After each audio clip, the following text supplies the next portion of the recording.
Good afternoon.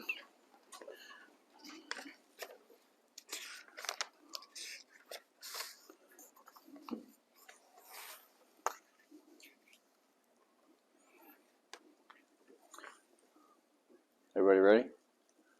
Thumbs up. My name is Mike Loux. I am the chief of the Largo Police Department.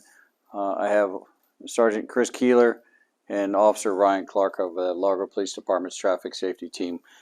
They were integral. This is a case agent for the investigation, and this is our supervisor for the traffic safety team.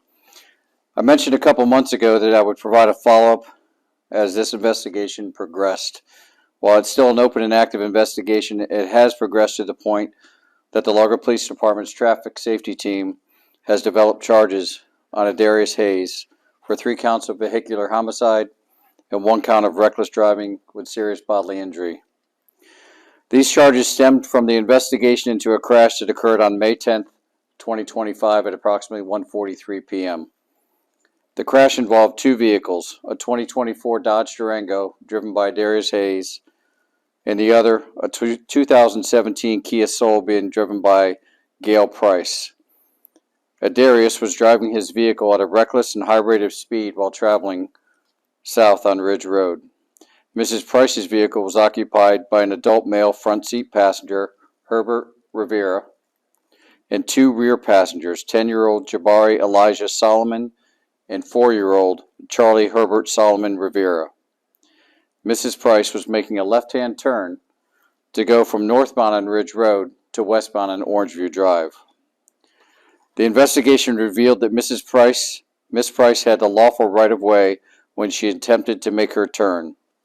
In the process of making a lawful left-hand turn, Mrs. Price's Kia was struck on the passenger side by Mr. Hayes driving the Dodge Durango.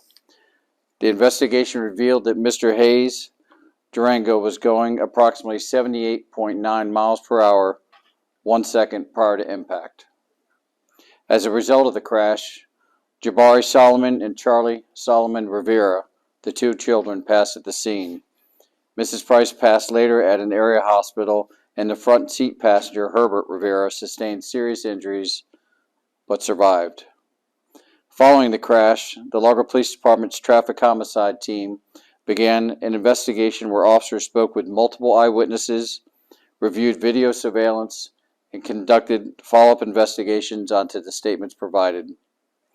It was discovered during the investigation that approximately 5 seconds prior to the fatal crash, Hayes made a rapid and dangerous maneuver, changing lanes from the curb lane to the median lane, crossing 3 lanes of traffic while overtaking other vehicles. Moments later, Hayes abruptly re-entered the curb lane, again crossing 3 lanes without signaling. At a point, Hayes' vehicle collided with the Kia Soul driven by Miss Price, which was lawfully executing a left-hand turn west onto Orangeview Drive. The Largo Police Department's traffic safety team worked in conjunction with the state attorney's office to secure a search warrant on the vehicle, which resulted in confirming that Hayes was traveling 70.8 miles per hour 5 seconds prior to impact and accelerated to 78.9 miles per hour 1 second prior to impact. The investigation concluded that Adarius Hayes' egregious speed, aggressive and reckless lane changes, and complete disregard for the surrounding traffic conditions demonstrated a willful and deliberate disregard for the safety of others, constituting reckless driving. These actions directly led to the tragic deaths of the 3 victims. The Largo Police Department obtained arrest warrants for Mr. Hayes, and Mr. Hayes turned himself into the Largo Police Department this morning. He was placed into custody by the case agent of the Largo Police Department's traffic safety team, Officer Ryan Clark, along with Sergeant Chris Keeler. He was transported to the Pinellas County Jail and charged with 3 counts of vehicular homicide and 1 count of reckless driving with serious bodily injury. And answer any questions you may have about the investigation that we can. Just keep in mind it is still active in an ongoing investigation.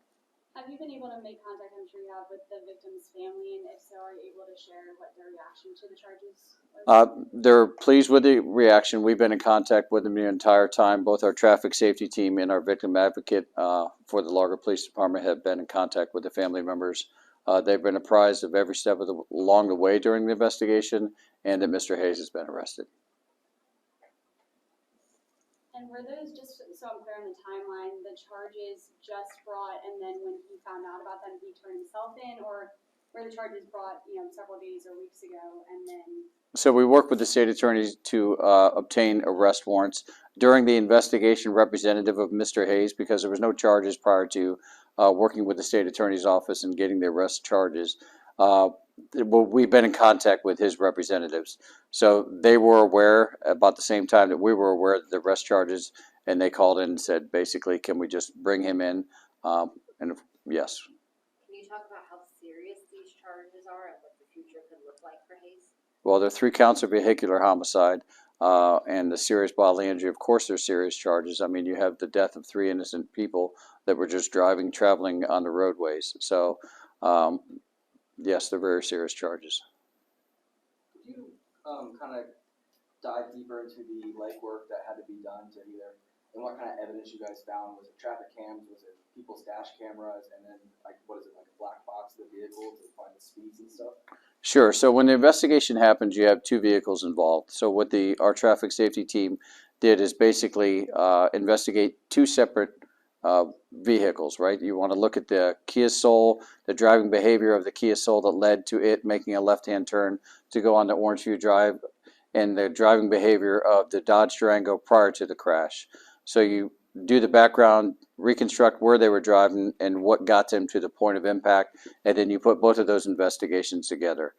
Search warrants were obtained for the vehicles, the one vehicle, the Dodge Durango, to obtain effectively the black box for the car to give us information on how far the rate of speed of the vehicle, the rate of acceleration, deceleration.